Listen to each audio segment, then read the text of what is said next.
Boa noite a todos os alunos do curso de Formação Política do Instituto Teotônio Vilela e da Fundação Astrogildo. Sejam muito bem-vindos, sejam muito bem-vindas. A aula de hoje é sobre representatividade negra na política, mas meu nome é Mariana Valentim, sou uma mulher trans, ativista pelas causas da liberdade, pelas causas das minorias, e eu acho que a gente pode poder fazer um debate que vai para além e dialogar sobre outras causas, né, sobre outras minorias, além da minoria da representatividade negra. Eu estou hoje aqui com dois palestrantes maravilhosos aqui, que estou conhecendo hoje, né, mas já acompanho nas redes sociais. Vou até ler, porque o currículo é muito extenso aqui. A primeira é a Gabriela Cruz, presidente do Tucanato. Ela é servidora de carreira e assessora especial da Casa Civil do Governo do Estado do Rio Grande do Sul, assistente social, especialista em educação e estudante de direito. Foi secretário de Ações Afirmativas do Ministério dos Direitos Humanos do Governo Federal. E também tenho aqui, junto comigo, o Kennedy Vasconcelos. Ele é ativista também do movimento negro, formado em gestão pública pela Escola Política Renova BR, trabalha com compliance e melhorias do processo, é produtor cultural, arte educador, contratado do Educa Afro Brasil, com recorte nacional e internacional, para a inclusão de jovens negros periféricos nas universidades. Líder do movimento Acredito, em Juiz de Fora, hoje é uma das 71 lideranças negras contempladas no edital Atlas da Política do Instituto Taibe Setúbal. Sejam muito bem-vindos, dois. Espero que a gente possa promover um bom debate, uma boa conversa sobre essa temática que anda tanto no radar, que é tão importante para nós. Começando a aula, eu gostaria de trazer a Gabriela, né, sobre esse momento. A gente está falando de representatividade, Gabriela. Você, como a líder do movimento, dessa pauta dentro do PSDB, eu queria saber como é que você enxerga essa busca por representatividade e quais as ações que a gente pode estar efetivas para conseguir trazer esse maior equilíbrio para dentro desses espaços, tanto da política quanto os espaços de poder, espaços públicos nesse nosso Brasil, que tem tantas questões mal resolvidas em relação à pauta negra e outras pautas de minoria.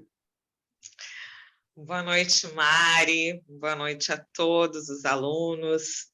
Boa noite aos organizadores. Uma boa noite especial, né, aos presidentes da Fundação Astrogildo, ao Instituto Teotônio Vilela, por essa parceria, por esse momento tão importante de formação política que tem diversos eixos de discussão, e em especial hoje, né, que estamos falando sobre a representatividade negra na política.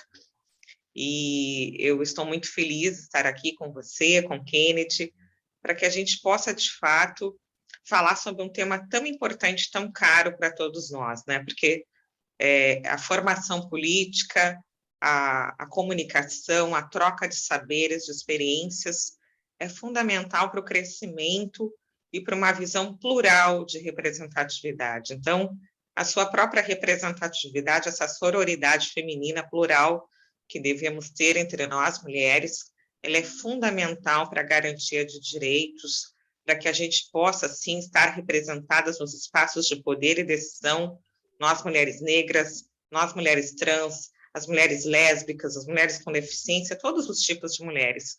Mas você sabe, né, Mari, que nós, mulheres negras, estamos na base dessa pirâmide social, né? Ganhando os menores salários, sendo as maiores vítimas de violência desse país. Estamos vivendo ainda uma pandemia, não estamos no pós-pandemia, estamos sofrendo um Brasil que está estarrecido, que está enfrentando um problema econômico, uma crise econômica muito grande, até mesmo mundial, e isso afeta diretamente os condicionantes sociais da população negra. E esses determinantes, esses condicionantes sociais, é uma barreira de acesso à informação, à garantia de direitos, e eu penso que nós precisamos de um pacto de humanidade. É fundamental a gente iniciar hoje o nosso curso de formação política tentando entender que é necessário, que é muito importante que nós negros e também os não negros possamos estar juntos nessa luta por igualdade, por equidade, por justiça social.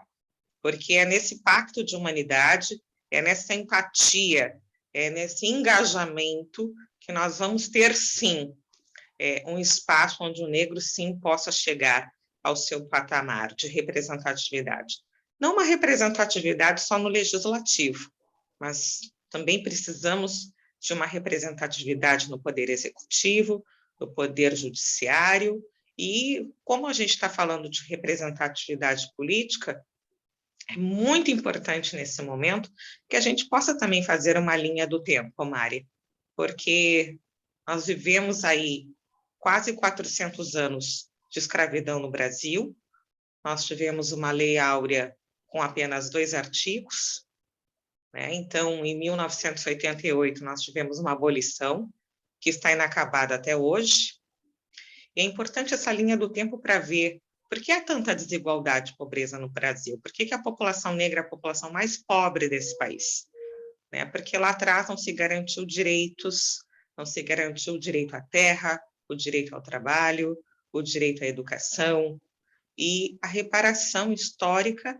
ela chegou muito depois, né? Então, eu até comentei muito com o Kennedy que nós passamos de um processo de abolição da escravatura para um processo de marginalização, porque logo depois da abolição veio a lei da vadiagem, dos vadios e dos capoeiras. Foi uma estratégia que, infelizmente, a sociedade brasileira utilizou para fazer uma limpeza, né, visual, quando viu que o Brasil aboliu a população negra, os africanos, e não conseguiu dar a condição de direitos. Então, hoje, nós temos a maioria da população negra nas periferias, nas favelas, porque lá atrás não houve um processo de reparação histórica, não houve a garantia de direitos, principalmente a terra, a moradia, a educação, e nós tivemos uma lei, a primeira lei de educação no Brasil, ela fazia com que as pessoas negras, as pessoas com comorbidades, as pessoas, elas não pudessem frequentar a escola.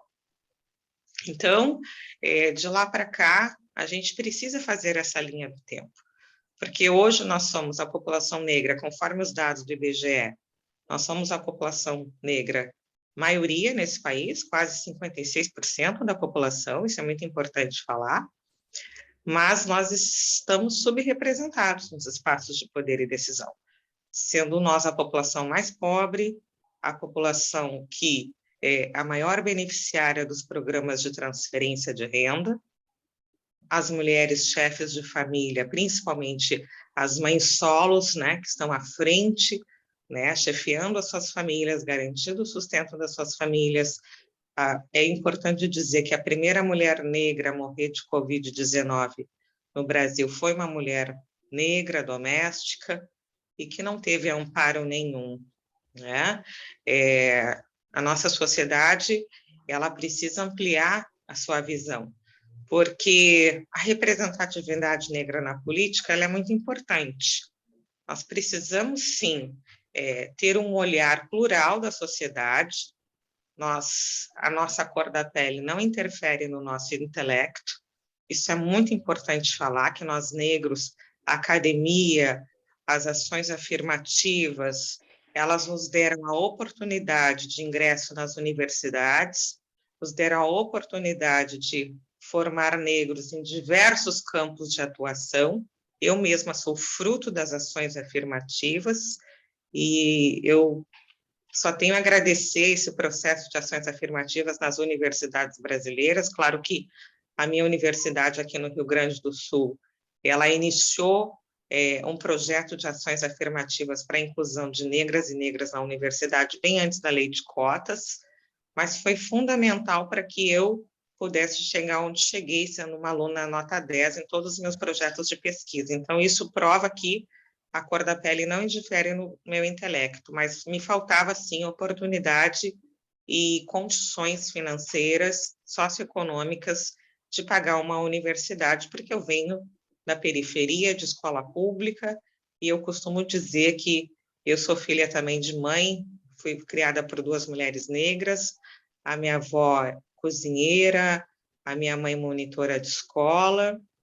Então eu sou filha de mulheres de luta, mulheres guerreiras que me deram a oportunidade de estudar, de incentivo ao estudo. Isso foi fundamental para mim não perder os meus sonhos, chegar onde eu quero estar. Mas é fundamental a gente pensar que o racismo estrutural e sistêmico, ele está nas esferas de poder, né? Está dentro das instituições.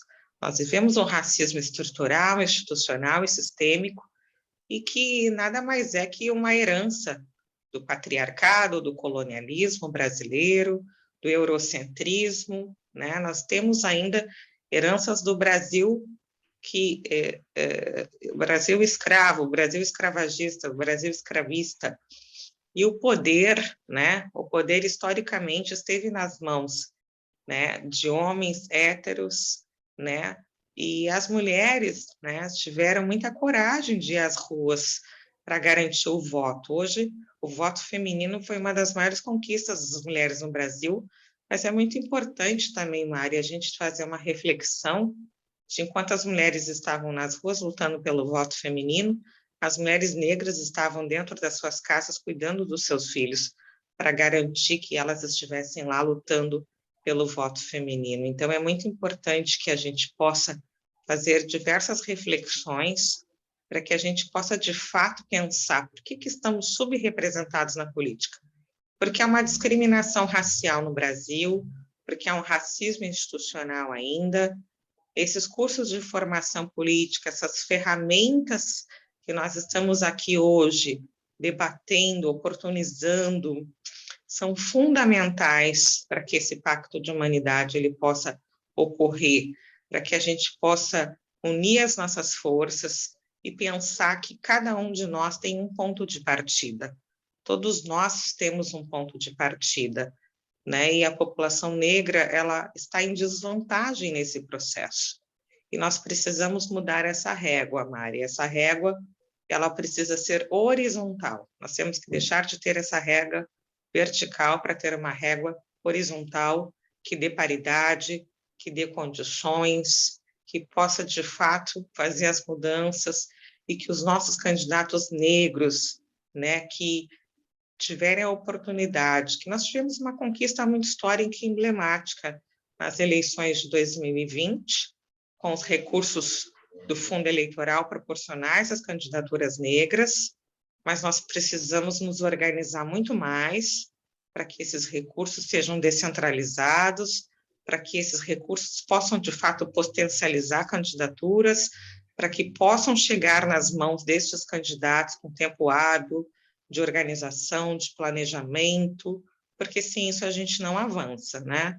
Então, é necessário planejamento, formação política, um olhar para as políticas públicas de promoção de igualdade racial, né? Um candidato negro, ele pode, sim, lutar pela saúde, pela habitação, pelo trabalho, pela economia, pelo saneamento básico, por melhores condições de vida, mas ele tem que entender que ele, como um candidato negro, ele precisa ter um recorte étnico-racial, ele precisa ter um compromisso com a promoção de igualdade racial, com a equidade desse país, né? Tem que fazer, sim, o recorte de raça, de gênero nas políticas estruturais, nas políticas conjunturais. Nós estamos vivendo um momento muito triste no Brasil, um retrocesso das nossas conquistas, das nossas lutas históricas no movimento negro.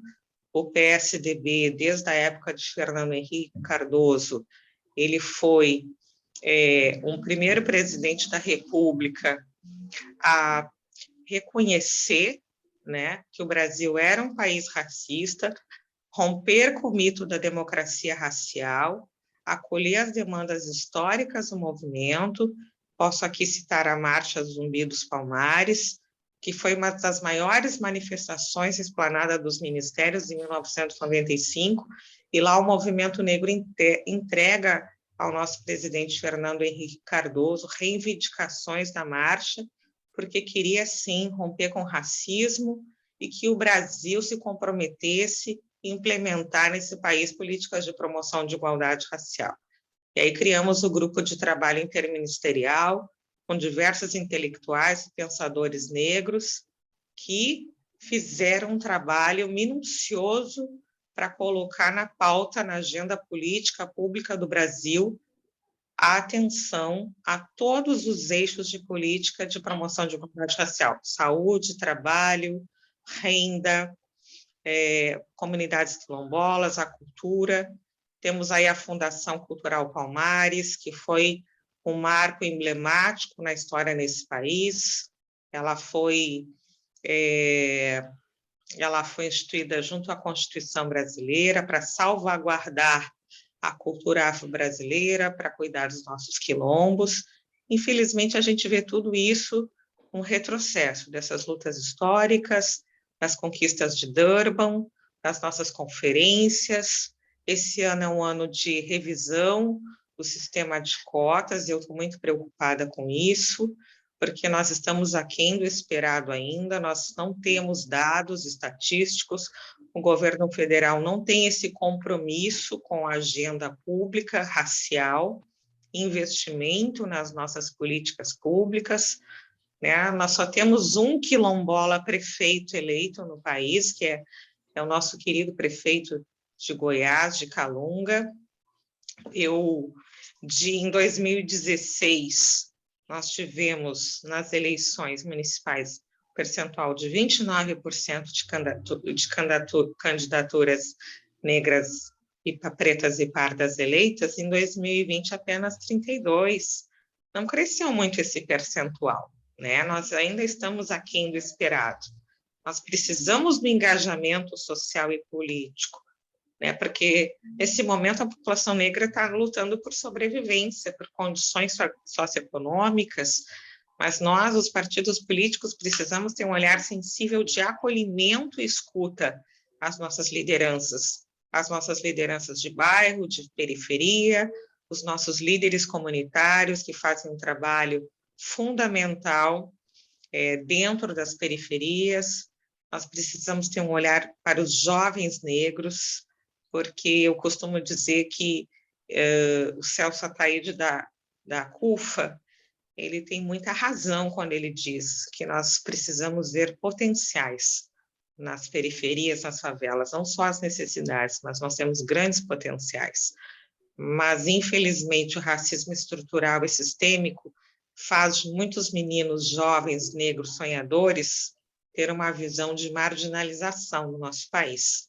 E muitos jovens, muitos sonhos estão sendo interrompidos por práticas racistas e discriminatórias. Então, é fundamental que, nesse ano, que nós queremos mudança, que nós temos uma federação sólida entre o PSDB e o Cidadania, que nós temos bons quadros políticos em ambos os partidos, que nós possamos unir os nossos esforços e colocar, de fato, na agenda dos nossos partidos uma atenção especial às mulheres e os negros, porque tanto as mulheres, tanto os negros, nós temos recursos do fundo eleitoral que são fundamentais para que a gente possa, de fato, conquistar o voto. Nós queremos vez, voz, voto e vitória para a população negra. Nós queremos ver a população negra no legislativo, nas casas legislativas, lutando pelos nossos anseios, pelas nossas necessidades, colocando a saúde da população negra na agenda pública, colocando a atenção integral à saúde das mulheres, colocando a saúde integral, rompendo com o racismo. Nós queremos um sistema único de saúde humanizado, equânime, onde a mulher negra não sofra mais a violência obstétrica, onde os nossos corpos negros não sejam mais animalizados, que não sintam, que não se naturalize mais as mortes negras. A gente precisa entender que a cada 23 minutos o jovem negro morre nesse país e nós não temos uma comoção social. Se naturaliza o racismo, se naturaliza a violência, e só os nossos parlamentares negros é que vão, de fato, colocar na pauta e na agenda pública as nossas necessidades. Claro que nós temos muitos aliados, mas ver a pobreza, ver as dificuldades, ver a falta de acesso é totalmente diferente do sentir, né, Mari? Porque quem sente na pele de fato é que sabe os caminhos, as estratégias e as ferramentas que podemos usar para superar as desigualdades, o preconceito, a discriminação, as opressões que vivemos. E você, como uma mulher trans, sabe que quando se fala as nossas mulheres trans negras, nós estamos falando de racismo combinado com transfobia, com homofobia, com lesbofobia, e isso nos faz ter um pacto, nos faz ter um olhar humano, uma empatia e um compromisso muito maior, porque a expectativa de vida hoje da população LGBTQIA+, é de apenas 35 anos, e tu pode dizer isso melhor do que eu.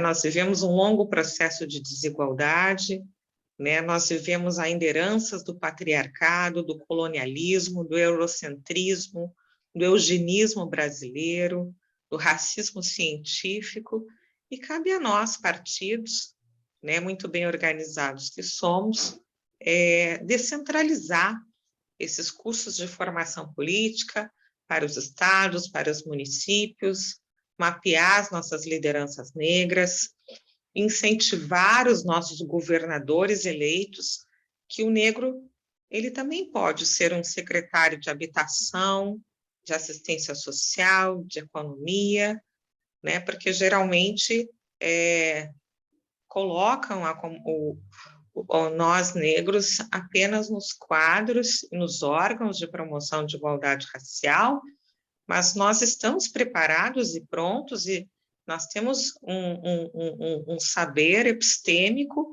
para falar de todos os assuntos na sociedade. E eu quero ver mais ministros negros, mais secretários de estados negros. Eu preciso fazer um apelo às nossas autoridades, que nós estejamos nos quadros do executivo também, não só do legislativo brasileiro, mas eu quero ver uma mulher negra ministra, eu quero ver uma mulher negra secretária, eu quero ver uma mulher negra deputada federal, estadual, senadora, participando das majoritárias do partido. E eu posso dar um exemplo muito, muito, muito efetivo de que a mulher negra ela precisa e deve estar nos espaços de poder. Nós tivemos aí Kamala Harris junto com Joe Biden num momento histórico onde os Estados Unidos parou, logo com toda a morte de George Floyd, com todo o movimento negro americano, tendo esse olhar de representatividade, de pluralidade, e o Brasil é um continente, é um país muito negro, muito diverso, com muita riqueza, mas que deixa ainda o racismo estrutural e sistêmico ser uma dominação. Nós ainda temos uma política heteronormativa e que ela precisa, de fato, ter um olhar sensível, principalmente para nós mulheres negras que estamos aqui, nos formando, buscando conhecimento, buscando agregar valores, e romper com os estigmas, né, Mari? Porque é muito importante, historicamente, a mulher preta foi vista como uma mulher agressiva, a objetificação, a hipersexualização dos nossos corpos, foi um processo muito triste e que precisa ser rompido. O próprio racismo recreativo fez da mulher negra é uma representatividade muito triste, e a minha luta é mostrar que a nossa capacidade ela precisa ser potencializada, e no PSDB eu posso dizer que o presidente Bruno Araújo, que é o presidente do meu partido, ele tem uma atenção especial ao Tucanafra, ao movimento negro, e nós temos cadeira na Executiva Nacional, eu tenho poder de voto, eu delibero junto com o partido, com as pautas, com as decisões do partido, mas eu ainda quero ver mais negros e negras sentadas naquela mesa da executiva. E para isso nós precisamos de mais parlamentares, otimizar os nossos recursos, criar ferramentas de inclusão que serão fundamentais para que a gente possa ocupar os espaços no legislativo e no executivo, porque há uma disparidade, essa régua ainda precisa ser horizontal, nós precisamos ainda somar esforços, fazer mais encontros como esse e traçar um planejamento conjunto, né? Porque eu acho que essas duas instâncias de formação política, elas são fundamentais para traçar estratégias para fortalecimento das nossas candidaturas e fazer com que nós, negros, acessando o poder, nós não possamos esquecer que a gente precisa levar junto conosco o tema de casa. E o tema de casa é pensar na população mais pobre, a que mais sofre violência, a que mais sofre com as desigualdades, com a falta de informação, e essa população tem nome. Essa população é a população negra brasileira, que embora seja 56% da população no Brasil, é a população que sofre, de fato, com as desigualdades e que está sendo dizimada por esse atual governo. Muito bom, Gabi. Já estou te chamando de Gabi, olha só a Ai, intimidade. querida, eu, Mari. Nossa, Kennedy, você tem um desafio agora, depois dessa aula toda que a Gabi promoveu aqui. Que Realmente... nada, é maravilhoso. Que desafio, Mari, Que que desafio, responsabilidade. né? Eu tô muito feliz de estar aqui hoje, quando recebi o convite, porque eu sempre falo, eu não sou negra, eu sou branca, mas sou uma mulher trans, e essa questão do preconceito e da discriminação, a gente sofre sob outros olhares. Mas eu Sim. falo que eu tenho muita empatia, muita identificação com a pauta negra, porque são pessoas como Kennedy, como você, Gabi, que sempre sofreram preconceitos. São preconceitos, pode ter outros olhares, mas estão lá. Eu lembro que a Angela Davis, que é uma ativista, né, maravilhosa, ela dizia que o movimento negro, são palavras dela, o movimento negro devia beber na fonte dessa rebeldia que o movimento trans traz para os espaços públicos, né? Porque você é rebelde de um sistema binário de gênero que está posto na nossa sociedade durante toda a nossa existência. Se você é rebelde ao suficiente para questionar esse sistema, você é rebelde para tudo, você tem condições de questionar tudo. Inclusive o racismo, né? Que você coloca de forma tão brilhante, porque o racismo, a gente está numa sociedade de 500 anos aqui no Brasil, e 2/3 desses nossos 500 anos foram vividos sobre a escravidão que estava posta, né? Então, você imaginar numa existência histórica, 2/3 as pessoas negras viveram sobre o racismo diário. E esses 1/3 que aconteceu depois da lei que liberou a escravatura, não houve uma condição para que você pudesse viver sua liberdade, sua plenitude, sua autonomia. Eu acho isso importantíssimo que a gente esteja colocando isso. Outra coisa que eu queria trazer, porque eu sou muito polêmica, quem me conhece vai conhecer eles. Uma coisa que eu queria trazer para você, Kennedy, primeiro, eu estava lá atrás quando houve a questão das cotas raciais, quando começaram a promoção. Muita gente dizia que as cotas raciais iriam diminuir a qualidade das universidades. Que os negros iam entrar por conta da cota e que isso não seria uma política efetiva. O que a gente percebe hoje é que há dados que mostram que essa política foi realmente efetiva. É importantíssima. Ela tem falhas, mas, como qualquer política, tem que ser aperfeiçoada, não cancelada, não reduzida. E outra coisa que eu trago também, que eu vejo muito, que aí é uma questão que eu quero ouvir de você, que aqui há um mito que não existe racismo no Brasil, ou pelo menos não é da forma como a gente vê na realidade, porque nós somos um povo mestiço, misturado. Aí fala, não, aqui é diferente dos Estados Unidos, que vive uma outra realidade, no Brasil é tudo junto, misturado. Isso é um discurso que algumas pessoas usam para tentar amenizar o racismo. E eu acho um discurso muito canalha, porque só quem vive essa realidade no dia a dia sabe que isso não é verdade. Então, eu queria ver com você de que você tem a dizer sobre isso, tem a dizer sobre a política de cotas, como a Gabi falou agora, vai sofrer revisão, ela tem que ser ampliada, porque hoje em dia é uma política efetiva.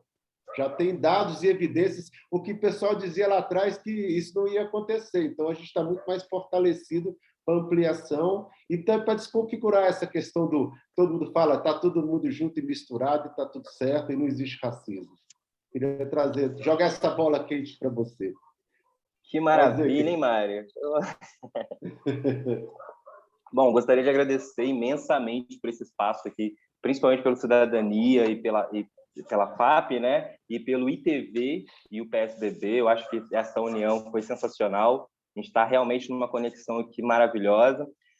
Eu queria trazer rapidinho, assim, Mari, você trouxe 2 pontos excepcionais. A gente conversou ontem, mas a gente não chegou a abordar sobre isso, então você trouxe, de certa forma, que de fato eu ia falar, trazer algumas reflexões importantes aqui. E hoje nós vamos nos basear em fatos e evidências, que eu acho que é, de fato, para onde a política tem que ir. Bom, a diminuição do ensino com o ingresso dos alunos de cotas foi verdadeira, sabia? De fato, houve uma diminuição na primeira medição dos alunos que estavam ingressando logo após saírem, né, das suas escolas públicas, em sua maioria. Só que já no semestre seguinte houve uma vertiginosa subida e os cotistas, por assim dizer, passavam o desempenho dos não cotistas, né? Então, de fato, até aí era verdade, mas a superação era em si dessas pessoas, né? Dessas pessoas em cotas, eram muito maiores e ultrapassavam essa questão. Então, hoje eu vejo a cota em si, já tive várias opiniões sobre isso, viu? Eu sou um descobridor aí da política social, sou um jovem periférico e preto na política e estou aí fazendo as coisas acontecerem, mas eu vejo que a realidade do nosso entorno e a violência simbólica, né, que eu vou trazer um pouco do preâmbulo aqui, ela nos atravessa, nos perpassa de formas diferentes, mas tendendo levar para o mesmo caminho, que é, de certa forma, manter, aí eu não sei se seria de forma opressiva, de forma, como quiserem nomenclar, certos grupos nos poderes. Então, há um despertar mundial, isso eu posso dizer por conta das políticas que eu trabalho hoje, no sentido de reconhecimento do espaço de poder e dessas coisas intangíveis, né? Desses lugares intangíveis de poder, onde a gente tem sim o nosso lugar pré-definido. É muito interessante que eu costumo dizer que quando eu estou em alguma incursão para algum lugar, sei lá, para alguma aldeia quilombola ou indígena, eu falo assim, olha, aqui, vocês fiquem tranquilos que aqui eu não vim pegar lugar de ninguém, porque acaba que ali é no lugar de liderança ou qualquer tipo da coisa, as pessoas ficam um pouco assim assustadas. Eu falo assim, fica tranquilo que o seu lugar é seu, o meu lugar já está construído e eu estou aqui galgando, então fica tranquilo, lugares são importantes, mas são importantes por essa questão de onde você se identifica, onde você está agora. Bom, eu preparei aqui alguns números, né? Porque assim eu gosto de basear algumas reflexões, já fazendo menção à segunda introdução que você disse, né, sobre esse preâmbulo de não existir racismo aqui no Brasil. E eu escuto de fato tantas pessoas falarem isso. E curiosamente já ouvi até pessoas negras dizerem isso. De fato a maximização dessa grande massa, sabe? Que a gente não entende, mas quando a gente vai... Tudo de certa forma que vão ser teorias ou estudos diferenciados, mas que traz mesmo para reflexão individual que as pessoas consigam entender. Eu queria também falar aqui sobre um livro de um grande professor meu também, que é o Silvio Almeida. Ele fala sobre racismo estrutural. Eu queria até ler a definição dele em aspas, para ser o mais fiel possível. E o racismo estrutural fala um pouco dessa estrutura, de fato, onde todos nós estamos enclausurados. E acaba o racismo perpassando pelos corpos e corpas negras e negros, mas também fere toda uma sociedade pelo fato de vivermos em conjunto e interdependências. Bom, de Silvio Almeida, o professor. Racismo estrutural é um conjunto de práticas discriminatórias, institucionais, históricas, culturais, dentro de uma sociedade que frequentemente privilegia algumas raças em detrimento de outras. O termo é usado para reforçar o fato de que há sociedades estruturadas com base no racismo, que favorecem pessoas brancas e desfavorecem negros e indígenas. Então, de fato, aqui já trazendo para o recorte dos números, porque, assim, eu gosto muito de basear todas as minhas questões políticas em números, porque os números não mentem, né? São fatos ali do cotidiano, do que está acontecendo agora. A população negra no país, né, que é aproximadamente, como diz mesmo a Gabi, de 56% da sociedade brasileira, e aí eu já faço um recorte que são 56% contando entre pardos, né, que para mim pardo é papel, tigre, e negros e negras. Então, nós completamos aí 56% da sociedade, e a maior população negra fora da África, né? Nós somos a maior população fora do continente africano. 6 vezes maior do que a dos Estados Unidos. Exatamente. Fiquei sabendo esse dado essa semana, que a população negra do Brasil é 3 vezes maior do que a dos Estados Unidos. Quando observamos esses 56% da população brasileira, né, que ocupam, e aí fazendo recorte das grandes empresas, né, das 500 maiores empresas do país, né, discutindo o recorte aqui do Brasil, apenas 47% dos cargos de liderança nessas 500 maiores empresas no país, segundo a pesquisa do Instituto Ethos, né, importante a referência, são formados de homens negros. Então, repetindo, 4,7% de cargos de lideranças dentro das empresas, né, das maiores empresas do Brasil, são constituídos por homens negros, 4,7%. Esse recorte entre as mulheres, né, que representam 9,3%, né, desses quadros dentro dessas empresas, é muito menor, é 0,4% em cargos, né, que são de liderança ou de gestão. Então, aqui, a grande maioria, a suma maioria, estão no chão de fábrica, como dizem. Aí, aqui um outro recorte, né, sobre os jovens negros, sobre a evasão escolar. 71,7% dos que abandonaram a escola no Brasil, em maioria, são de negros, né, que afirmam ter parado de estudar porque precisavam trabalhar para complementar a renda. Essa fonte é do PNAD da Educação, que é a Pesquisa Nacional por Amostra de Domicílio do IBGE. Agora, mais um último dado, só para contextualizar, sobre negros têm mais do que o dobro de chance de serem assassinados no Brasil, diz o Atlas. O grupo representou 77% das vítimas de homicídio em 2019, e a taxa de homicídio por 100 mil habitantes negros foi de 29,2%, enquanto o dos não negros foi de 11,2%, de acordo com o Atlas da Violência do ano passado. Então, a gente observa sempre no gráfico, né, dos gráficos onde eu trabalho, que é vertiginosa o aumento da criminalidade e da violência. Bom, quando trabalhamos com números, dados, evidências, né, nossas ações políticas se dão mediante a problemas reais e não baseadas em crenças e valores ou o que a gente acha que seria importante a nossa atuação como políticos, como políticas, serem efetivas naquele lugar. Quando a gente trabalha com dados e evidências, a gente fatoriza toda aquela questão e contextualiza em evidências, como eu mesmo disse. Bom, eu costumo dizer nas minhas palestras, nas minhas aulas, que nós somos constituídos por 4 percepções gerais. Uma delas são as crenças e valores, né? Eu até coloquei aqui uma definição no dicionário do que são crenças e valores, que a gente herda dos nossos pais.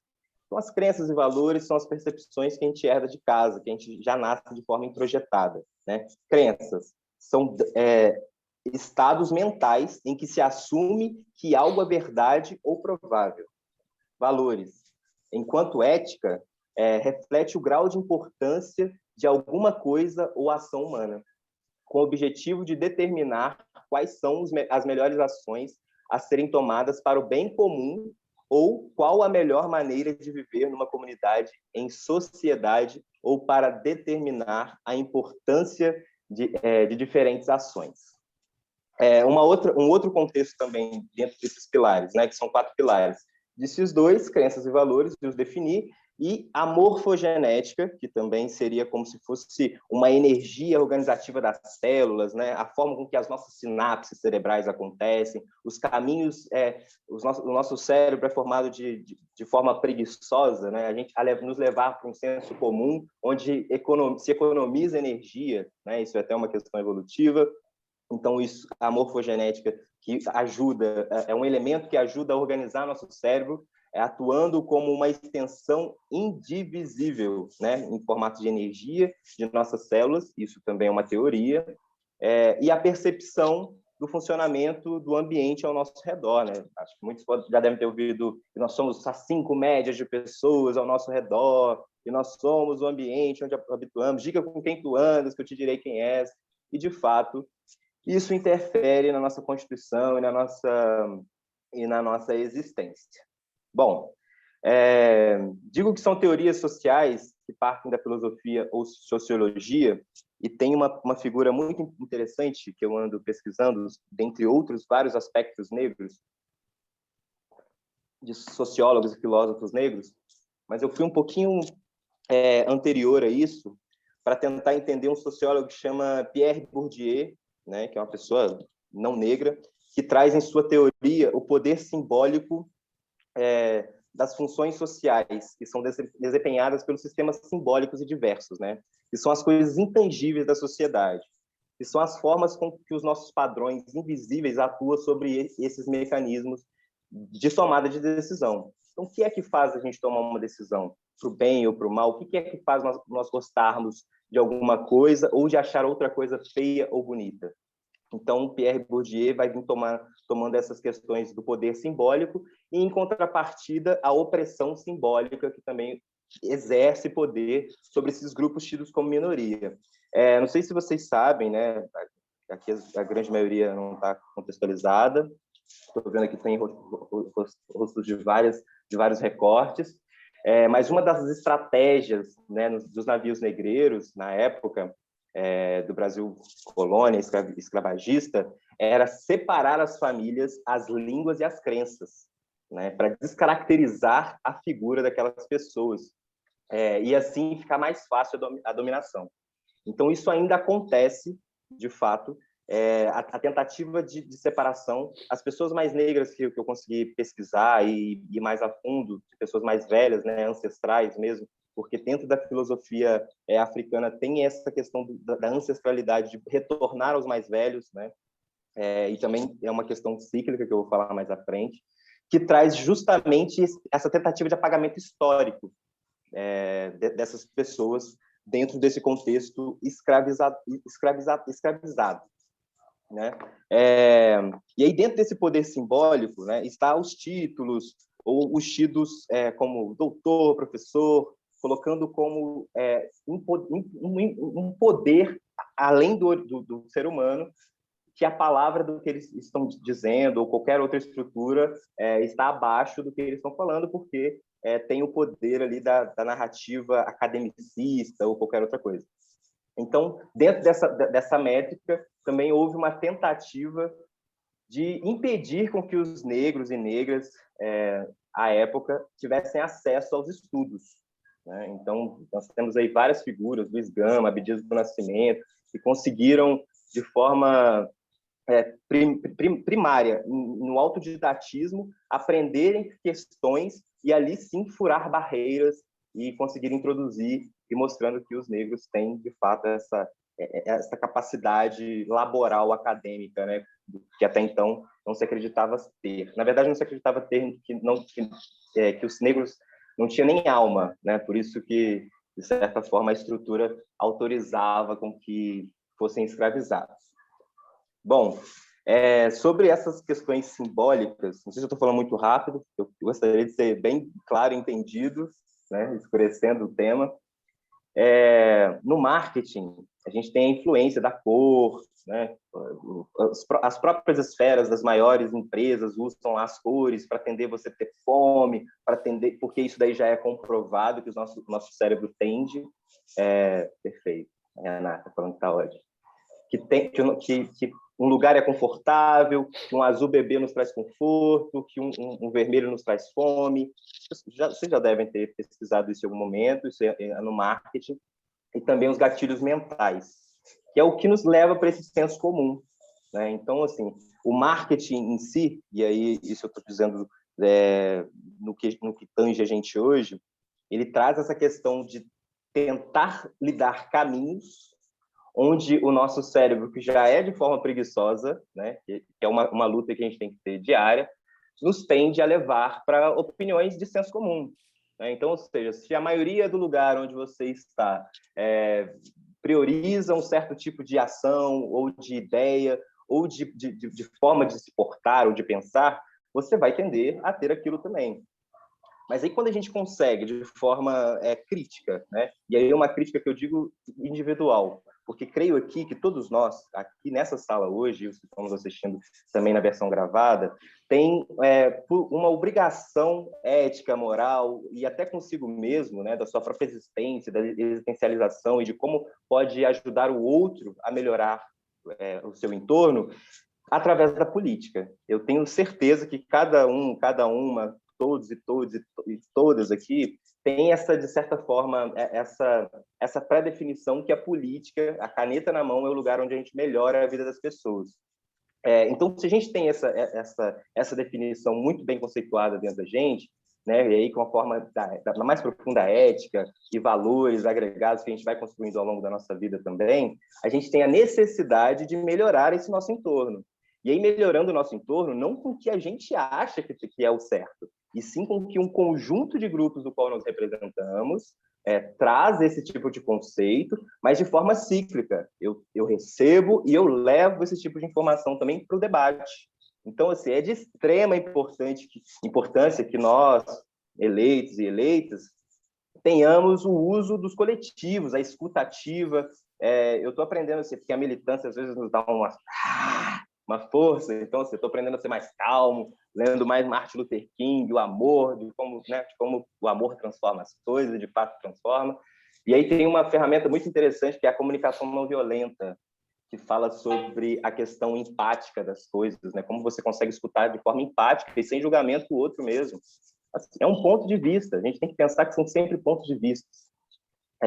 Então, isso é uma das ferramentas também que nos ajudam a entender o lugar onde a gente está. E se a gente está ali representando, né, tendo esse lugar importante na sociedade, que é de representatividade, que é muito além dos privilégios ou dos altos salários que, de fato, possuem, é a importância de se deixar marcas, né, positivas na sociedade. E aí sempre tendo essa crítica de fura-bolha, de entender o porquê, onde está a lógica do outro acreditar naquele contexto ou daquele contexto, e assim furando essas barreiras que acaba nos deixando em clusters, né? Isso é muito interessante, porque esses tal clusters, eles vêm justamente do Big Data, né? Acho que muitas pessoas aí devem reconhecer o termo, que é a nossa identidade de personificação dentro do sistema digital mesmo. Assim, as redes sociais, na verdade, nada é gratuito de graça, né? Elas vieram para definir, afunilar pessoas, conceitos e nos separar de formas amplas e aí fundamentar com propagandas comerciais. É um caso muito interessante. Eu já pensei que o Google me escutava. Em dado momento, eu falei assim, não é possível. Eu pensei e fui pesquisar, eles já me ofereceram aqui. Mas, na verdade, se trata de uma análise preditiva. Na verdade, é uma previsão. Os 15 mil pontos dentro dessa sua persona digital, que não tem o seu nome, mas tem um número que te identifica, te prevê e te conhece melhor do que si mesmo. Então, acaba que a gente saiu do contexto de controle, né, do que, de fato, eu quero, da liberdade, do que eu quero fazer, para ser guiado e manejado e tentar ser aceito por aquele grupo que eu acho que sou inserido.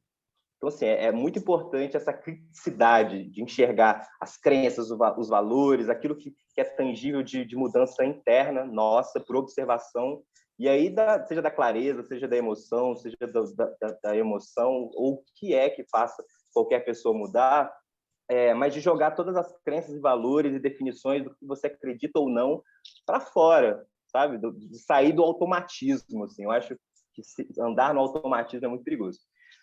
Mas, enfim, esses próprios fatores, né, que hoje a gente trabalha, e aí eu digo a gente trabalha porque existem algumas linhas do qual eu estou atuando, sobre o próprio preconceito existente nas inteligências artificiais. Para quem não sabe, as inteligências artificiais aprendem com a gente. Então, nesse aprendizado, eles aprenderam a ser racistas, preconceituosos, xenofóbicos e uma série de coisas, e separar, ainda assim, essas pessoas em clusters para bombardeá-los de questões do modo geral. Racismo, ótimo, exatamente. Acho que grandes questões sociais, qualquer coisa, você pode interferir aqui, tá, Mário? Do raciocínio. Eu nem ia falar sobre Big Data, mas resolvi falar. Você foi aqui, fez um preâmbulo aí, maravilhoso. Saindo completamente aqui. Eu estou gostando muito de ouvir os comentários. Eu queria fazer um recorte aqui. Quando a gente fala de racismo, não é questão somente da cor. Tem outras variáveis, outras interseccionalidades que transpassam o racismo. A lei, por exemplo, contra a transfobia e a homofobia, ela foi equiparada à lei contra a discriminação racial. Algumas pessoas falaram dos indígenas. Sim, os indígenas também sofrem racismo. Claro. Pessoas portadoras de deficiência são discriminadas. Então, a gente não precisa separar em tribos e achar que essas tribos têm que andar separadas. As mulheres, como você falou, que os negros não tinham alma, há pouco antes de 100 anos atrás, as mulheres não eram consideradas ao direito ao voto porque não tinham condições intelectuais de fazer uma escolha de um representante. Então, isso tudo une esforços. Nós, enquanto LGBTs, negros, indígenas, portadores de deficiência, mulheres, estão todos fora desse sistema que foi criado ao longo de muitos anos, que achavam que o protagonismo era resumido a homens brancos cisgêneros.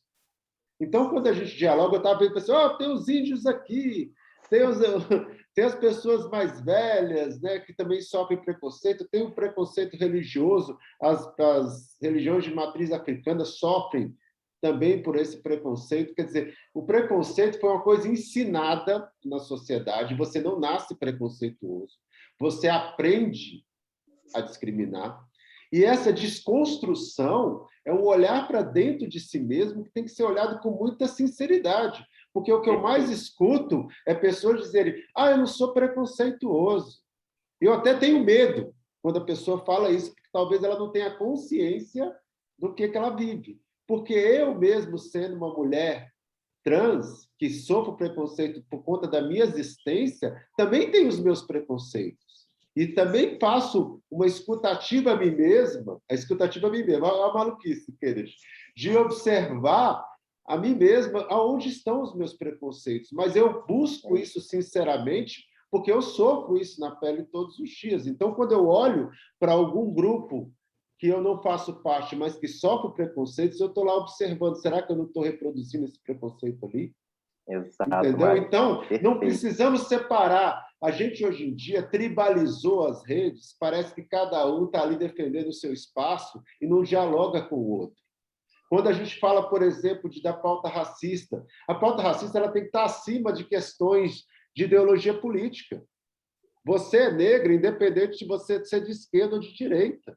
Antes de ter uma ideologia política, você é negra.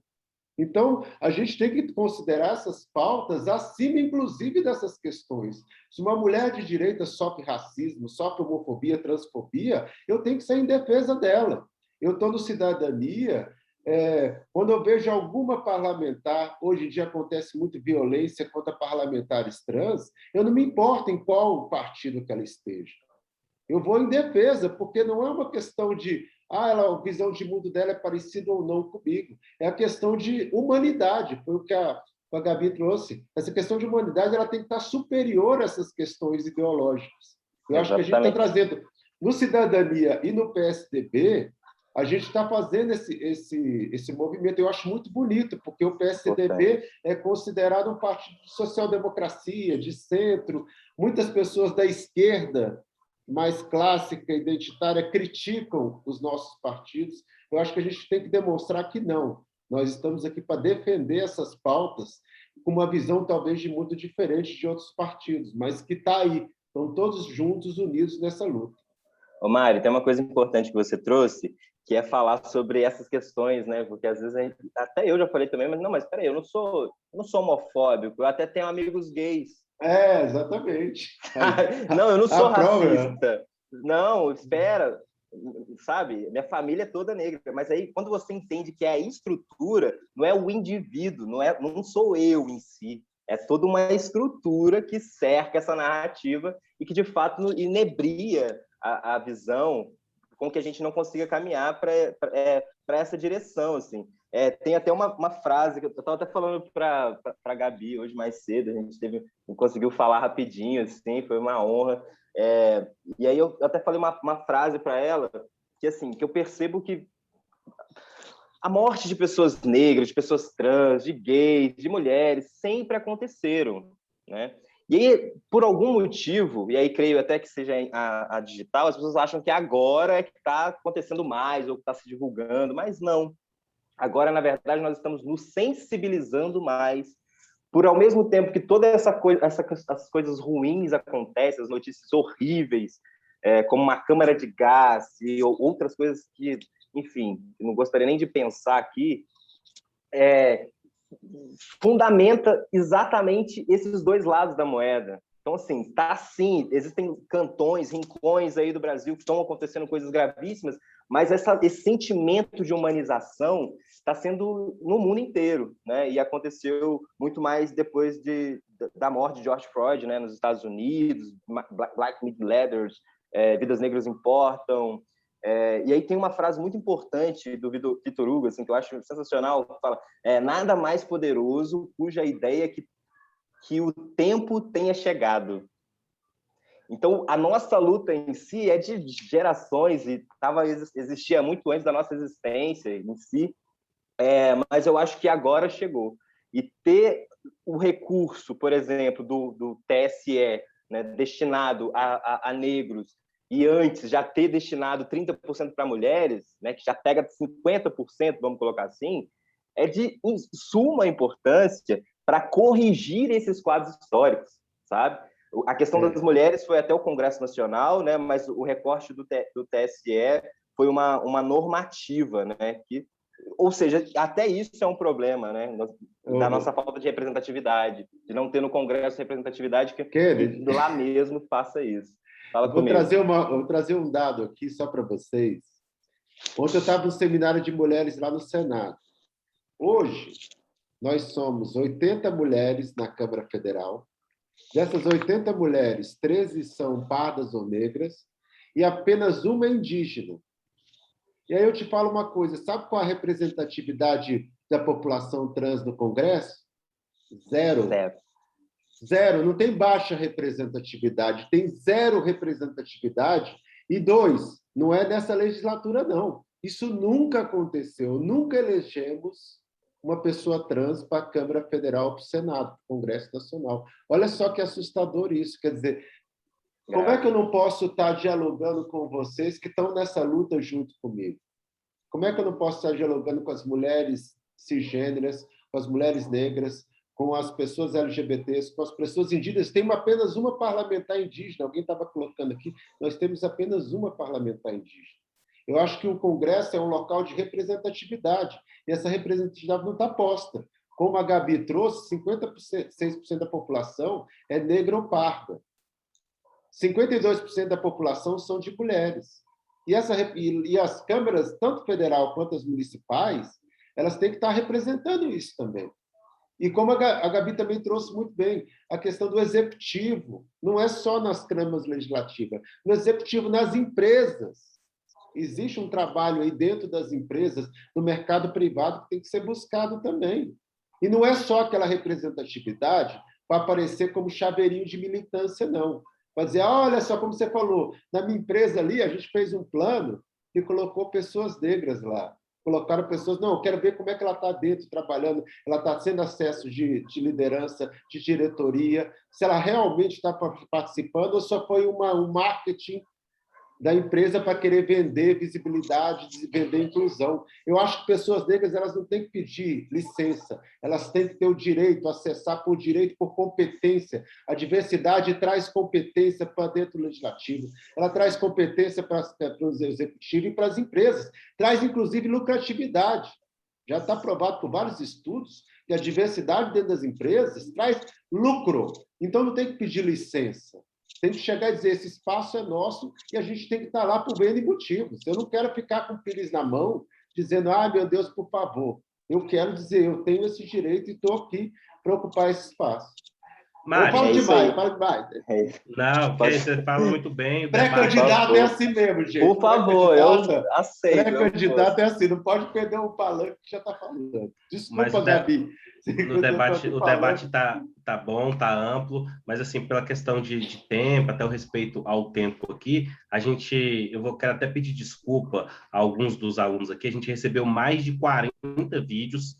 Hoje, infelizmente, não vamos conseguir colocar todos esses vídeos. Eu estou com mais de 100 perguntas no chat. É um tema realmente que mobiliza, um tema importante. E eu queria pedir, Mário, para a gente começar os vídeos, para a gente tentar passar o máximo de vídeos aqui que a gente conseguir e tentar dar uma passada no chat aqui também. A gente tem pergunta de norte ao sul do país. E eu queria começar pelo Rio de Janeiro. Pode ser, Mário? Maravilha. Claro. João e Mari, só um minuto, assim, por gentileza. Que eu não posso deixar de falar isso é de extrema importância, sobre a importância de todos nós, daqui na política ou fora dela, defendermos o sistema eleitoral e as urnas eleitorais e a democracia como um todo. Eu estive como um membro representante lá no TSE, no Teste Público de Segurança, representando a sociedade civil, para constatar o que de fato acontecia lá, e posso afirmar com todas as possíveis dúvidas que o sistema é seguro, e não adianta agora, em dados momentos oportunos do sistema do qual algumas pessoas se elegeram, falar que não dá mais, que não é mais assim. Então, assim, por gentileza, defendam um processo, que é o processo que vai eleger muitos dos nossos aqui, tá bom? Perfeita Obrigado, colocação, Kennedy. Então, eu já vou partir direto para o vídeo aqui. Como a gente combinou em off, né, o Gabi e o Kennedy, a gente vai tentar ser o mais breve possível nas colocações. O primeiro vídeo que chegou para a gente, chegou ontem ainda, do Marcílio Ferreira. Ele é pré-candidato a deputado estadual pelo Cidadania, do Rio de Janeiro. Por favor, o vídeo do nosso amigo Marcílio.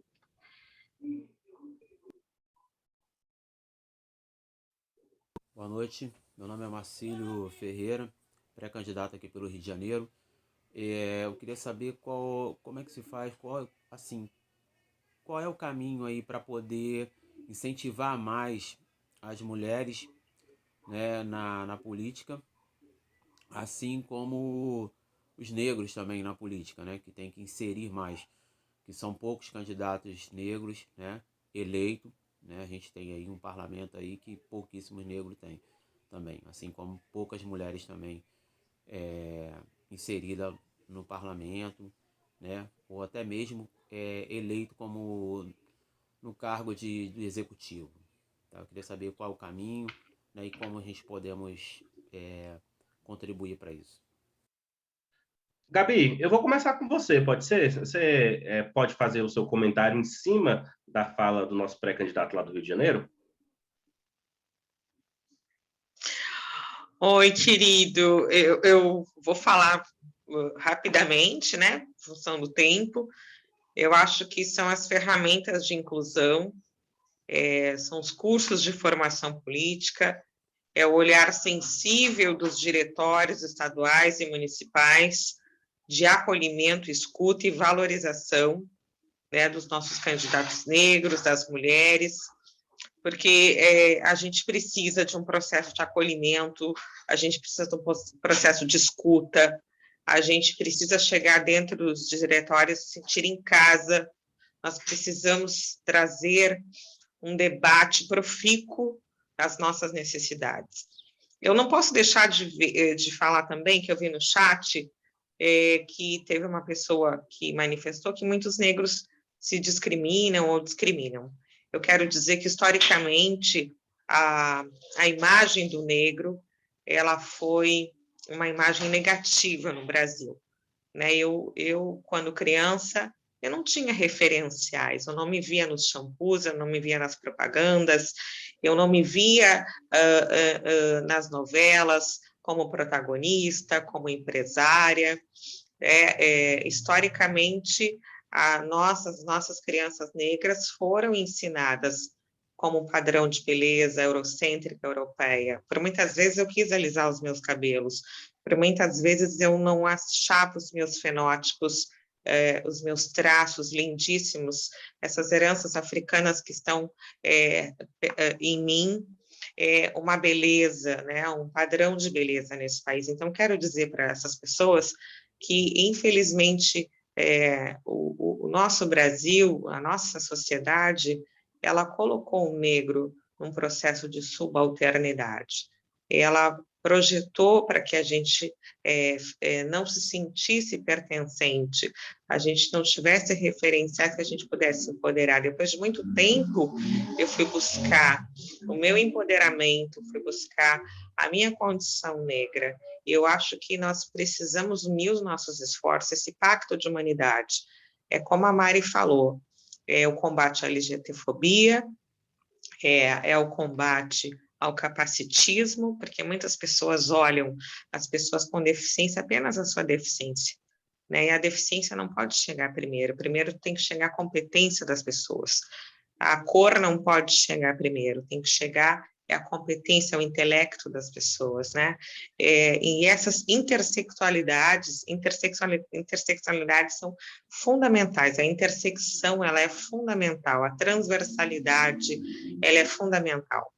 E é importante nós falarmos que a Lei 10.639, e que agora é 11.645, foi um marco na história da educação do país, porque, historicamente, nós nos víamos nos livros didáticos, nas escolas, não como uma contribuição, apenas como escravos carregando sacas de café, falando do processo da escravatura no Brasil. Mas a contribuição do negro brasileiro nesse marco civilizatório desse país foi contada agora, né? Então, ninguém nasce racista, ninguém nasce homofóbico, ninguém nasce capacitista. As pessoas se tornam assim. E, por muitas vezes, essas opressões elas estão internalizadas dentro de nós por um processo histórico e social no nosso país. Então, as opressões elas estão muitas vezes internalizadas, e esse pacto de humanidade que eu tanto falo é para que a gente também tenha paciência e que a gente possa se construir, se desconstruir, nos ajudando, né? Se comunicando, tendo empatia, tendo um olhar de humanidade, humanizando as pessoas. Os princípios da caridade, do amor, eles precisam voltar para o seio da sociedade, né? A gente está vivendo um momento de intolerância e ódio, e para que a gente possa ter candidatos negros preparados, mulheres que possam almejar os processos de poder e decisão, nós precisamos de acolhimento e escuta, nós precisamos de valorização e ampla participação social. É isso. Perfeito, Gabi. Eu vou pedir para você continuar aqui com a gente, pedir só mais um pouquinho de paciência aí para o Kennedy, que a gente tem uma participação aqui que chegou do Rio Grande do Sul, lá de Guaíba, e eu vou pedir para o Washington, nosso colega da técnica aqui, soltar o vídeo 2, o vídeo do Eduardo. E como é aí do Rio Grande do Sul, sua terra, Gabi, você continua com a gente e faz um comentário, por favor, rápido, em cima do comentário do Eduardo. Boa noite. Meu nome é Eduardo Sasso Viegas, sou filiado ao PSDB de Guaíba, no Rio Grande do Sul. Antes de fazer a minha pergunta, gostaria de fazer 2 considerações iniciais. A primeira se refere a um agradecimento à professora Marisa Baltazar. E a outra é que acredito que a inovação em todas as áreas só vem com a diversidade. Sabendo disso, como posso incentivar a representatividade negra na política de forma que o meu discurso seja pautado no equilíbrio? Gabi, tudo a ver com a nossa aula, né? Diversidade, equilíbrio. Queria que você fizesse um rápido comentário para a gente passar para o Kennedy a próxima. Meu conterrâneo, meu gaúcho, deve estar com frio, assim, que nem eu, vocês estão vendo eu aqui de pele, né? Mas é o que a Mari falou, a diversidade, ela traz visibilidade, ela traz potencialização para as empresas, para os espaços, para as instituições, sejam elas públicas, privadas. As ações afirmativas são muito importantes, porque elas garantem um espaço onde ainda exista o preconceito, as barreiras, a discriminação. Então, é muito lucrativo. A gente tem um Brasil diverso, a gente tem um Brasil plural, a gente tem os nossos irmãos indígenas, nossos irmãos quilombolas, os nossos ciganos. A gente tem um Brasil, uma riqueza muito grande, mas é necessário que a gente possa falar um pouco dos pensadores brasileiros, né? Acho que hoje a academia, a epistemologia, ela nos traz elementos fundamentais para que a gente possa aprender um pouco mais esse processo construtivo, essa narrativa consistente, esse lugar de fala que não é só meu, né? A gente costuma falar de lugar de fala, sim, eu tenho propriedade de falar sobre a pauta negra, mas qualquer pessoa não negra, ela também tem propriedade de falar sobre as questões do negro, e é fundamental que ela fale, porque os nossos aliados, o nosso pacto de humanidade, a superação das desigualdades, ela só vai ocorrer se as nossas narrativas foram coesas e consistentes, mas a gente tem que procurar, sim, os dados, conforme o Kennedy falou, as estatísticas, a gente tem que nos basear nos dados, no mapa, no Atlas da Violência, no IBGE, no Instituto Ethos, e a gente tem que procurar informação. A informação, ela é fundamental. E também, para finalizar, é importante que as pessoas possam reconhecer os seus lugares de privilégio, porque eu vou falar uma rápida passagem da doutora Lia Warner Schuckmann. A doutora Lia sempre diz que uma vez ela saiu em pesquisa na rua e ela entrevistou 2 moradores de rua, que ela chamou de mendigo, o mendigo branco e o mendigo negro. E ela perguntou para o mendigo branco, o morador de rua branco, e ele falou para ela: eu consigo acessar o banheiro do shopping. E aí o morador de rua negro disse: eu não consigo. Então, até na pobreza existe privilégio. Você se consterna com uma família branca, caucasiana, de olhos verdes, pedindo esmola na rua. Você fica consternado, você fica mexido com uma família de origem alemã ou italiana em situação de vulnerabilidade, de mendicância, mas você naturaliza uma pessoa pobre, morador de rua negro, na rua. Você naturaliza uma morte de um jovem negro sonhador, mas você se choca quando um menino de alta sociedade ele é vitimizado por um acidente ou uma arma de fogo. Então, a gente tem que pensar nisso. É fundamental que a gente possa entender quais são os pontos de partida da nossa sociedade. Se a gente não entender e cada um de nós tem um ponto de partida, a gente não vai chegar a lugar nenhum. A união faz a força. E esse momento, esse ano eleitoral, ele é decisivo para a gente ter uma representatividade diversa. Eu não quero ter só uma indígena no Congresso. E eu não quero ter uma zero trans no Congresso. Eu quero ver um Congresso representativo, assim como o Brasil é representativo. É isso, meu amigo. Perfeito, Gabi. Eu vou voltar a palavra agora rapidamente para o Kennedy, mas antes eu vou chamar um vídeo, o nosso vídeo 4 aqui, pedir a atenção do Washington, da técnica. O vídeo 4, ele chega de Minas Gerais. Ele é do Lucas. O Lucas é pré-candidato a deputado estadual pelo Cidadania de Minas Gerais. E o Lucas trouxe uma mensagem aqui para a gente também.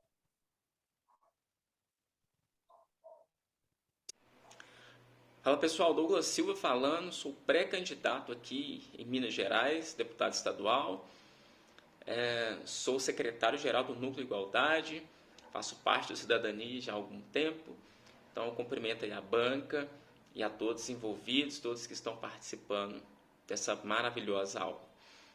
Então, eu gostaria de saber de vocês, como vocês veem a nível quantitativamente para essas eleições e para as outras, essas candidaturas negras, e em que pé vocês conseguem observar, vocês veem o nível de importância os partidos têm dado para essas candidaturas.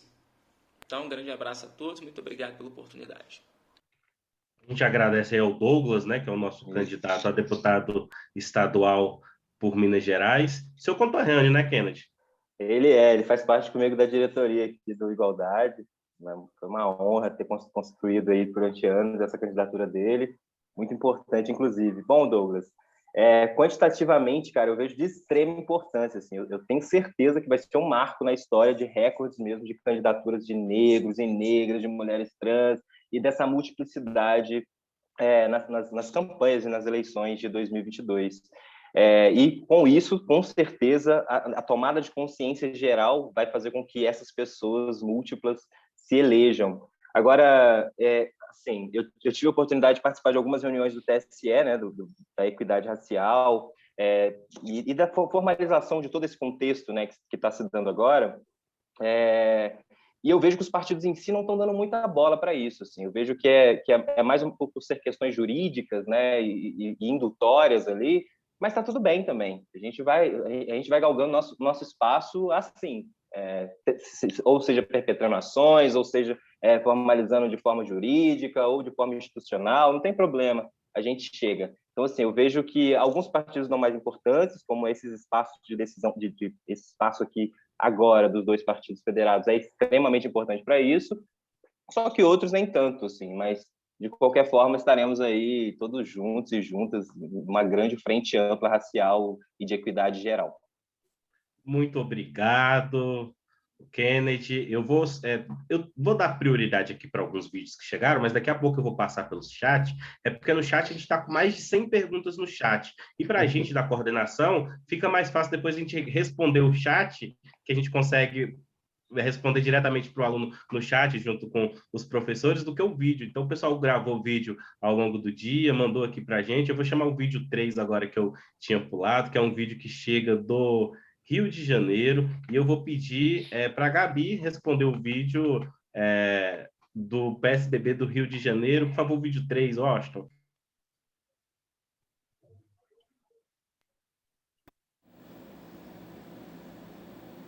Meus amigos, boa tarde, tudo bem? Meu nome é Cirilo, sou o presidente do Tucanafro aqui no Rio de Janeiro. Quero parabenizar todos vocês pelo curso de formação política e deixar em especial um abraço para minha amiga Gabriela. Minha presidente, se eu puder perguntar, eu gostaria de saber o seguinte: como é que podemos incentivar e ter pessoas negras na executiva dos partidos para termos maior representatividade? É isso, Gabi. Eu queria só que você complementasse, inclusive você já falou sobre isso na sua resposta anterior da mesa, mas se você pudesse fazer uma fala rápida aí para a gente prestigiar o Cirilo.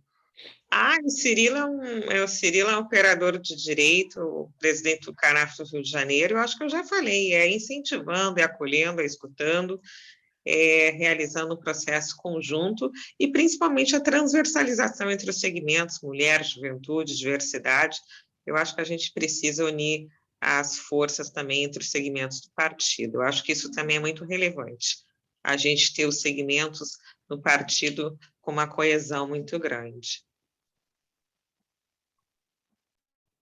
Ok, obrigado, Gabi, pela gentileza. A gente ainda tem mais 6 minutinhos de aula, o Luciano Rezende, que é o presidente do Conselho Curador da FAP, também um dos idealizadores desse curso, vai encerrar aqui. Ele tem algumas novidades para passar para a gente daqui a pouco, mas nesses 5, 6 minutos que faltam, eu vou dar prioridade para o chat aqui. Kennedy, chegou uma pergunta, na realidade, no WhatsApp do curso aqui, é a pergunta do Claudinei. O Claudinei, ele está lá no Acre, e o Claudinei gostaria de saber que a pergunta dele, ele se considera um homem branco, e ele tem dificuldade, às vezes, em chamar de preto, negro, e ele queria um esclarecimento, ele queria aprender como que ele deve se dirigir a uma pessoa, acredito eu que com respeito, mas existe uma nomenclatura? Você poderia esclarecer para o nosso amigo do Acre? Na verdade, Claudinei, pela autodeclaração da própria pessoa, né? Então, assim, você não vai chamar ninguém de negro, de pardo ou de qualquer outra coisa sem a pessoa, por ali mesmo, falar, olha... E tá tudo bem, assim, a comunicação, ela é fluida, desde que respeitosa, desde respeitando ali os parâmetros. E se a pessoa se identificar como uma pessoa negra, vai falar, olha, desculpa, mas eu prefiro que me coloque como uma pessoa negra, ou como uma pessoa parda, ou como... Enfim, até se o negro quisesse colocar como branco, como é uma autodeclaração, tá tudo bem, tá dentro da lei. Então, seria mais nesse contexto. Muito obrigado, Kennedy. Vou chamar a Gabi de novo, que eu vou chamar o vídeo 6 agora. O 6º vídeo, Gabi, também de uma integrante do PSDB, e eu vou pedir para o Washington colocar o nosso 6º vídeo.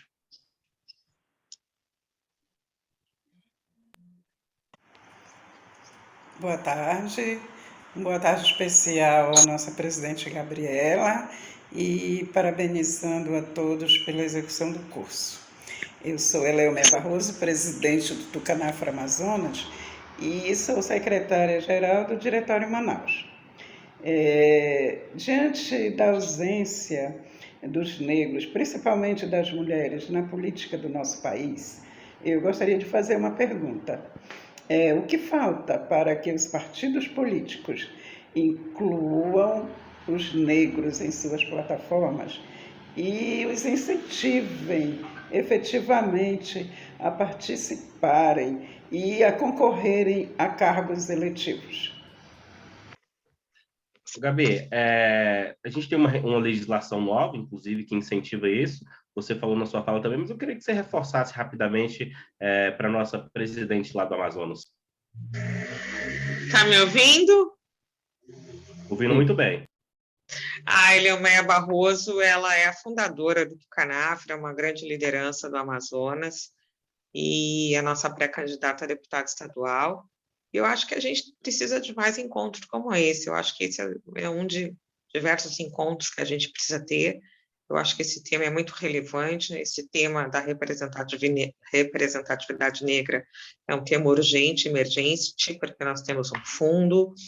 É importante falar que os movimentos que trouxeram essa pauta para o TSE é para reivindicar, de fato, a inserção do negro na política. E aí, quando o Kennedy fala sobre a autodeclaração, eu respeito a autodeclaração, mas essa idealização da proporcionalidade de candidaturas negras é para nos enxergar, de fato, nos espaços de poder e decisão. E eu já falei para a Folha de São Paulo, já dei diversas entrevistas para o Estadão, para a Folha de São Paulo, e eu disse que é um processo de enegrecimento da política, né? Porque nós temos várias pessoas com ascendência, com descendência negra, mas, de fato, quem sofre o racismo no Brasil hoje é aquelas pessoas que têm os fenótipos e que têm a pele preta. Quem sofre o racismo no Brasil e que precisa de representatividade negra na política são as pessoas que, infelizmente, precisam romper com as barreiras do racismo. E as barreiras do racismo são condicionadas a nós pela nossa cor da pele, pelo nosso fenótipo. Isso é fundamental eu falar nesse curso. Obrigado, Gabi. Realmente necessária a sua fala. E eu ainda tenho mais um minutinho aqui. Vou chamar o último vídeo da noite, infelizmente, hoje. Como eu falei, a gente recebeu mais de 40 vídeos, só conseguimos colocar aqui 7, mas provavelmente a gente vai liberar isso nos canais da FAP e vamos depois fazer um material de audiovisual disso. O vídeo 7, ele é do Romero Rocha, Por favor, vídeo 7. Sobre a norma que o STF definiu nas eleições passadas, que trata da proporcionalidade, qual o impacto dessa norma nas eleições e se de fato ocorreu uma distribuição mais equânime entre as candidaturas? Kennedy. Opa. Foi? Som? Alô? Bom, Estamos escutando. Tá. Nas eleições de 2020, que essa lei já estava instaurada, essa norma já estava instaurada, não tivemos uma efetividade, né, quanto a isso, mas agora com a criação do próprio pacto racial dentro do TSE, a gente conseguiu criar normas, né, e inclusive como os fenótipos aí postos pela Gabi. Então, não foi tão efetivo ano passado, apesar de alguns terem recebido, mas esse ano a gente vai estar extremamente em cima com essa autodeclaração de pretos ou pardos, então fiquem atentos aí, é uma norma do TSE. E isso também, Romero, é preocupante até pelo fato de não ter partido do Congresso, né? Esses 20% de direito, eles partiram direto do STF. Então, não é nenhuma, é uma normativa.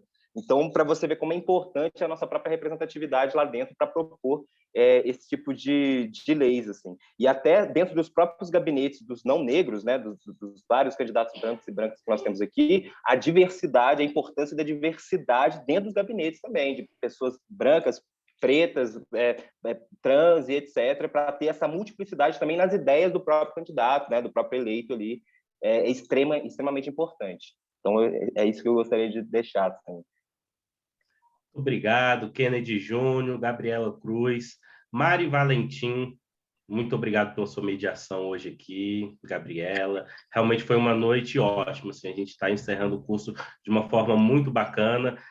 Eu fico um pouco triste assim, que a gente não consegue responder todas as perguntas, mas me comprometo aqui que ninguém ficará sem resposta. As mais de 100 perguntas do chat, elas vão ser respondidas oportunamente. E eu vou passar a palavra agora para o presidente do Conselho Curador da FAP, o médico Luciano Rezende.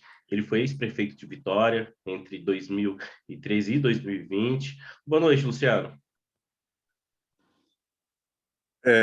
Bom, já estou com som aí, está dando para ouvir, João? Sim. Tá. A primeira coisa que eu queria fazer é agradecer a Mari, a Gabi e ao Kennedy pela maravilhosa noite de reflexão. Eu coloquei aí no chat. A aula de hoje foi maravilhosa. Eu aprendi muito, muito mesmo. Esse é um tema que todas as pessoas que se incomodam com injustiça, com desigualdade, esse é um tema que a gente tem que estudar muito, até porque é muito difícil para quem não está incluído numa minoria compreender o sofrimento. A Gabi falou em determinado momento que ela não se via em propagandas, em novelas, em movimentos de filmes. Quer dizer, isso é um processo que ele vai ser resolvido com iniciativas como essa. Eu, na aula de ontem, que era uma aula sobre mulheres na política, eu falei que eu tenho 30 anos de atividade política e observei o avanço do discurso da mulher na política. Ele aconteceu no Brasil. Nós podemos discutir se ele poderia ter sido mais rápido, nós podemos discutir que ele ainda é insuficiente, porque existe uma grande lacuna, mas as medidas que foram tomadas, o processo educacional, o processo de conscientização, ele deu algum resultado. Ou seja, o que eu quero dizer, ele colocou na direção certa, embora nós possamos dizer que talvez a velocidade não agrade a todo mundo. No caso da consciência de negros na política, esse caminho precisa, na minha opinião, de ser trilhado na mesma direção do que foram as políticas de afirmação para a mulher. Isso deu resultado, isso funciona, as medidas que foram tomadas nas regras para as eleições estão dando resultado, e esse é um tema que nós não poderíamos deixar de debater no curso de formação de candidatos e candidatas. E, como eu falei ontem também, a aula de mulheres na política não é só para mulher, Os homens que tiveram ontem na aula aprenderam muito e vão poder se juntar a um movimento de justiça social. E a aula de hoje também não é só para a população afrodescendente, é também e principalmente para quem quer entender o que é essa grande violência, essa grande exclusão que foi marcada por um movimento dos mais infelizes na história da humanidade, que foi a escravidão, durante séculos, e que vai levar muito tempo para que a gente possa avançar com essa discussão do ponto de vista generoso, solidário e de igualdade, como tem que ser. E iniciativas como essas serão os instrumentos para a conscientização.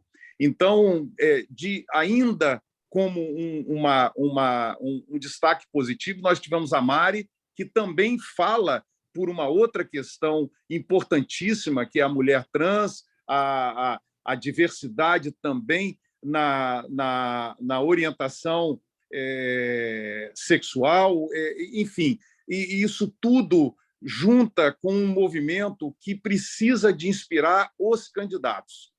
Um candidato que vai representar a população, ele precisa de entender profundamente esses temas para fugir do embrutecimento, vamos dizer assim, da vergonha que nós estamos passando com o que existe hoje na moda, vamos dizer assim, né? A estupidez está na moda, me perdoem, mas a estupidez está na moda. A estupidez está sendo levada, está sendo falada sem nenhum medo. Antigamente as pessoas tinham dificuldade de falar coisas estúpidas, violentas. Hoje elas falam, se orgulham e tem palma e tem voto. E nós precisamos de enfrentar isso com movimentos de conscientização, com movimentos de formação solidária, ampla, de seres humanos que somos. Todos nós, iguais na necessidade de sermos respeitados, iguais na necessidade de termos oportunidade. Eu quero agradecer muito a possibilidade que vocês me deram de aprender muito. Todos os alunos que estão participando dessa live estão aprendendo muito, e aqueles que vão depois assistir essa aula, que estará na plataforma do Cidadania e do PSDB, através dos seus institutos ITV e FAP, estarão também com a possibilidade de aprender como a gente aprendeu. Por último, eu quero fazer um convite a todos. Na quarta-feira, dia 8 de junho, às 19 horas, nós faremos a nossa formatura do curso. O diploma está lindo. Coloca aí, João, para o pessoal ver o diploma. O diploma vai ser recebido, vai ser distribuído a partir da aula de formatura. Olha aí que bacana, com a assinatura dos representantes das duas fundações, ITV e FAP, e o nome do aluno em destaque, com um curso de capacitação de candidatas e suas equipes, que nós temos aí conosco, os assessores, os principais apoiadores dos candidatos, para que possam fazer, através da capacitação, a boa política, que o Brasil precisa muito da boa política, da política generosa, responsável, a política que, às vezes, não é pirotécnica, não chama muita atenção, mas é o caminho para a transformação profunda da sociedade. Com isso, eu quero aqui encerrar a minha participação em nome da FAP, em nome do ITV, agradecendo mais uma vez os nossos palestrantes, agradecendo a presença de todos vocês, agradecendo a equipe técnica, o João, o Washington, todos que participaram e que estão ajudando a fazer o sucesso desse curso, e convidando para quarta-feira, dia 8, para a nossa formatura, às 19 horas. Ok? É isso, gente. Boa noite. Obrigado. Terminamos mais uma aula maravilhosa. Saímos dessa aula 1h30, 2 horas depois, muito melhores do que entramos. Isso eu, como professor, é isso que eu falo muito nas minhas aulas. A aula boa é aquela que a gente sai melhor do que entrou. E todos nós saímos muito melhores do que entramos nessa aula, energizados por tanta coisa bonita e importante que foi falada pela Mari, pela Gabi e pelo Kennedy. Muito obrigado a vocês pela generosidade de nos ensinar tanto. E parabéns a todos os alunos e a vocês por participarmos desse momento rico, desse momento solidário, fraterno, como tem que ser a boa política. Boa noite a todos. Boa noite, pessoal. Até quarta. Dia 8. Boa noite, obrigado. Boa noite, parabéns, muito obrigada, Kenneth, muito Mari, obrigado. Beijo, Gabi, presidente. prazer. Tchau, Beijo, Mari. Obrigada, Gabi. João. Tchau, Kennedy. Tchau, Gratidão. tchau. Luciano, Tiveram presidente. até Tchau, agora. tchau.